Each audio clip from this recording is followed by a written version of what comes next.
ஸ்ரீ கிருஷ்ண மௌலி மற்றும் சுதாமா மௌலி மரங்களுக்கு ஜெய மங்களம். பகவான் ஸ்ரீ கிருஷ்ணன் மற்றும் பக்தர் சுதாமா விறகு வெட்டிய அழகு மரங்களுக்கு ஜெய மங்களம். அவந்தி பகுதியில் உறைவதற்கு ஜெய மங்களம். சாந்திபுரி முனிவரின் ஆசிரமத்தின் அருகில் உறையும் அழகு மரங்களுக்கு சுப மங்களம். ஆனந்தமாய் பக்தர்களை காத்தருடும் அழகு மரங்களுக்கு ஜெய மங்களம்.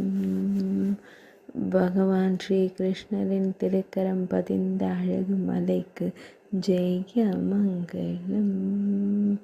பக்தர்களை எப்பொழுதும் காத்தருள்வதற்கு சுப மங்களம். பக்தர்களுக்கு நல்வாழ்வு தந்தருடும் அழகு மரங்களுக்கு ஜெய மங்களம். பகவான் ஸ்ரீ கிருஷ்ணரின் திருக்கரத்தால் தீண்டப்பட்ட அழகு மரத்திற்கு ஜெய மங்களம்.